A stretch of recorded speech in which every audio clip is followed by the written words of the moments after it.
ఎంతమంది చెప్తారు నేను ఒక స్పిరిచువల్ అటాక్లో ఉన్నాను అన్నవారు ఉంటే చేతులు ఎత్తి చూపిస్తారా? ఆత్మీయ దాడులు నాకు జరుగుతున్నాయి. ఇంకా చాలామందికి మీలో ఆత్మీయ దాడి అంటేనే తెలీదు. నేను కొన్ని సూచనలు ఇస్తాను, the science of spiritual attack. అవి మీకు జరుగుతున్నాయా, మీరు అనుభవిస్తున్నారా, మీరు గుర్తించండి. అప్పుడు మీకు అర్థమవుతుంది, ఓహో అయితే ఇది అనుభవించేది ఇది కూడా ఆత్మీయ దాడియేనా, ఇది కూడా ఆత్మీయ పోరాటమేనా అని గుర్తించగలుగుతారండి. ఈరోజు ఆత్మీయ దాడి అని అంటే మనం అనుకుంటాము చాలాసార్లు, మూవీస్ సినిమాలు ఎలా చూపిస్తాయండి, ఆత్మీయ పోరాటం అంటే ఏదో వికారమైన రూపము, జుట్టు ఏలాడ్చుకుంటూ అంతా కూడా వికారముగా, భయంకరమైన ఎర్రటి కళ్ళు, రక్తపు నోరు, వీటన్నిటితో వికారమైన రీతిగా అపవాది అంటే డెవిల్, డీమన్స్ విల్ కమ్ అన్నట్టు ఈ లోకము, ఈ సినిమాలు ఇవన్నీ చూపిస్తున్నాయి. Not true, it's not true. అదంతా అబద్ధమే. ఎందుకంటే అపవాది ఎప్పుడు కూడా వెనకుండి చేస్తూ ఉంటాడు, దాగి ఉండి చేస్తాడు. ఎందుకంటే వాడు ఎప్పుడైనా అలాగా మన ముందు వచ్చాడు అనుకోండి, మనం ఏం చేస్తాము, ఈ వాక్యము తీసి ఎదిరిస్తామని తెలిసి వాడు he's a man in hiding, దాక్కొని చేస్తాడంట. బట్ట బయలైనట్టు కనపడాడండి, అందరికీ బట్ట బయలైనట్టు ఇది అపవాదియా, ఇది నేను ప్రేమించిన వ్యక్తి కదా, ఇలాగ మాట్లాడుతున్నాడు ఏంటి అని అనుకుంటున్నారేమో. ఆ ప్రేమించిన వ్యక్తి వెనకాల ఉన్నాడు ఒక అతను. ఎవరది? అపవాది. అందుకనే మనము పోరాడేది, మీరు పోరాడుతున్నారు మనిషితో. ఈయనకి ఏమైంది సడన్గా, ఈయన ప్రేమ ఏమైపోయింది, ఈయన ఎలాగ బూతులు ఈయన నన్ను ఎందుకు అంత టార్చర్ చేస్తున్నాడు, హరాస్ చేస్తున్నాడు అన్న పరిస్థితుల్లో ఉన్నట్లయితే అది ఆ మనిషి కాదు, కానీ అతనిలో పని చేస్తున్న దురాత్మ, అపవాది సంబంధి. కాబట్టి మనం అది గుర్తించాలండి. ఈరోజు లోకానికి ఇట్లా తేటగా కనపడడు, దాక్కొని పని చేస్తూ ఉంటాడు. See, he comes in the most unusual and unexpected ways. ఎలాగా? అన్యూజువల్, అన్ఎక్స్పెక్టెడ్, అసలు ఊహించని రీతిగా మన జీవితాలకి ప్రవేశిస్తాడు, మన బ్రతుకులోకి, మన హృదయలోకి, మన దేహంలోకి ప్రవేశిస్తాడు. మనం అనుకోని రీతిగా మనం చక్కగా జీవితాన్ని హాయిగా మనం ఎంజాయ్ చేస్తున్నప్పుడు ఎవరో ఏ ఫ్రెండ్ రూపంలోనో దూరి ఇక్కడికి రా వెళ్దామని చెప్పి అక్కర్లేని అలవాటుకి బానిసలు చేసి అట్లా ఎంతమంది చెప్పగలుగుతారండి? నేను అనుకోలేదు ఇలాగ అయిపోతుందని, నేను అనుకోలేదు నా జీవితం ఇట్లా అయిపోతుందని, నేను అనుకోలేదు వారు నాకు ఇంత మోసం చేస్తారని, నా జీవితము పాడైపోయింది, నా కన్యత్వాన్ని దొంగలించేస్తారు, నాకు ఈ అలవాట్లు స్టార్ట్ అయిపోయినాయి, అనుకోని రీతిగా జరిగిపోయినాయి అని అంటే ఎంతకాలం ఆ ఫ్రెండ్స్ని, వారిని వీరిని బ్లేమ్ చేస్తుంటారు. వారిని వాడుకున్న అపవాది. He comes in the most unusual and unexpected ways. ఎందుకు అని అంటే ఫుల్ యాక్సెస్ ఇచ్చేస్తాం. మనము నమ్మిన వారు అనుకోండి, మనము ప్రేమించేవారు అనుకోండి, వారి ద్వారానే వస్తాడు. ఎందుకంటే మనము ఫుల్ యాక్సెస్ ఇచ్చేస్తాం, ఇంకేమాత్రము బిగబట్టం, ఇంకేమాత్రం ఇది నాకు అని చెప్పము. ఎందుకంటే we trust them fully. That is how the enemy hides, that is how the enemy deceives. ఆ రీతిగా అపవాది మనల్ని మోసపరుస్తాడు. తెలుసా అండి? మోసకరముగా అపవాది హవ్వ దగ్గరికి వచ్చినప్పుడు, పాము రూపంలో వచ్చినప్పుడు కోపం చూపించాడా? దేవుని పైన ఉన్న కోపము, వీరిపైన ఉన్న కోపం, వాడి కోపం మండుతూ ఉంటుంది లోపల. నేను చెప్పాను కదా మొదట్లో, పరమ చిరాకంట. క్రైస్తవులన్న అంటే క్రైస్తవులు అంటే అందరు క్రైస్తవులు కాదు, విశ్వాసులు, యేసు రక్తాన్ని చేత కొనబడిన వారు, ప్రతిరోజు దేవుని కోసం ఏదైనా చేయాలని ఆసక్తి కలిగిన వారి ఎడలనే వాడు ఎప్పుడు కూడా పొంచి ఉంటాడంట, ఎలాగ నాశనం చేద్దామని. చిరాకు, కోపము, కానీ ఆగ్రహము చూపించాడండి. అదే మనకు అర్థం కాదు. నేను అన్నా కదా, మోసగాడు, హీఈస్ ఎ డిసీవర్.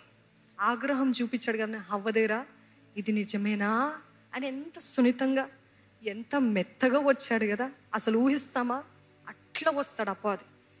ఈ సమయంలో మీరు ఆలోచించండి, ఎన్నిసార్లు మీ జీవితంలో అపవాది అన్ఎక్స్పెక్టెడ్గా, అన్యూజువల్గా, నేను అనుకోని పరిస్థితిలో వచ్చేసాడని మీరు చాలామంది చెప్పగలుగుతారు తప్పకుండా.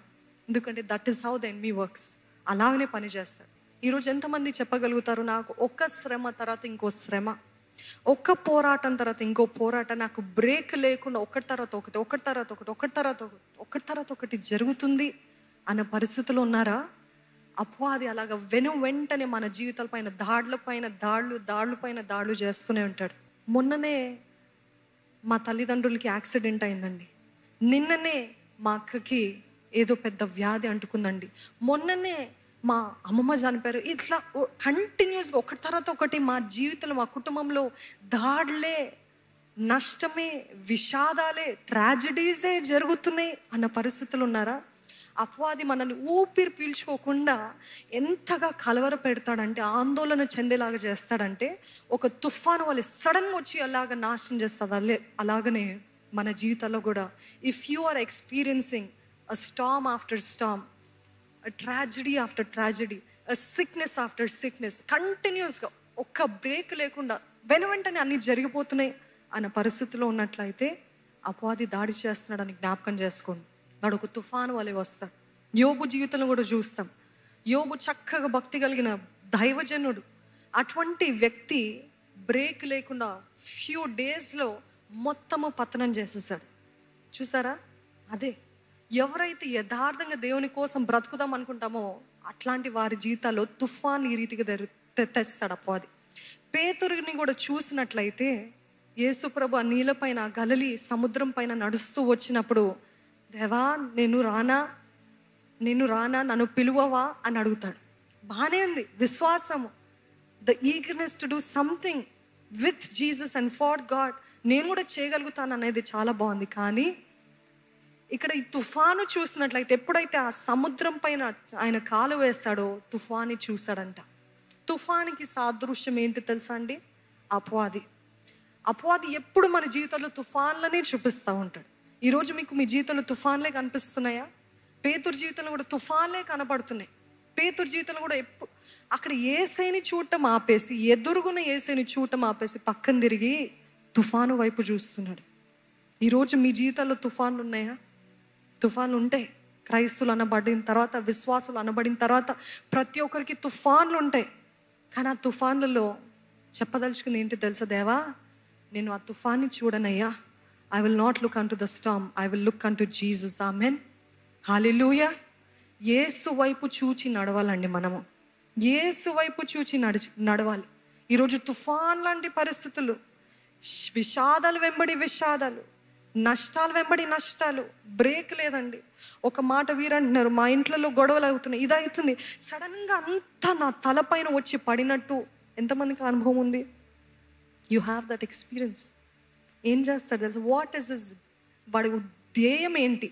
ఎందుకు తుఫాన్లాగా వస్తాడంటే మనల్ని ప్రీ ఆక్యుపై చేయడానికి, మన మనసుని కలవర పెట్టడానికి, నిమగ్నం అయిపోవడానికి, ఆ సమస్యల్లో, ఆ తుఫాన్లో నిమగ్నం అయిపోయి ప్రార్థన మర్చిపోవడానికి, వాక్య ధ్యానం మర్చిపోవడానికి. ఇంకా ఆలయం వద్దు, నాకొద్దు, ఇంత సమస్యలో ఆలయంకి వెళ్ళి ఇలాగా ఆరాధించగలుగుతాను, ఇంత పోరాటాలు ఆలయంకి వెళ్ళి నేను ఏమని పాడగలుగుతాను, ఏమని ప్రార్థించగలుగుతాను, దేవుడే అనుమతించాడు ఇది అని దేవుని పైన తిరగబడేలాగా చేయడానికి అపవాది ఇట్లాంటి తుఫాన్లను పంపిస్తూ ఉంటాడండి. Be very careful.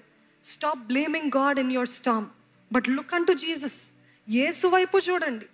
ఏంటి దేవా ఈ నష్టము కాదు, దేవా ఈ తుఫాన్లలో దీని నుండి ఎలాగ బయటికి రావాలయ్యా, ఒడ్డుకి చేర్చావా, నన్ను ఒడ్డుకు చేర్చావా దేవా, నాకు అవ్వట్లేదయ్యా అని యథార్థంగా ఒక చిన్న బిడ్డ వలె సమస్యలో ఉన్నప్పుడు దేవుని దగ్గరికి వస్తే ఆయన ఎంత మాత్రం త్రోసివేసే దేవుడు కాదండి.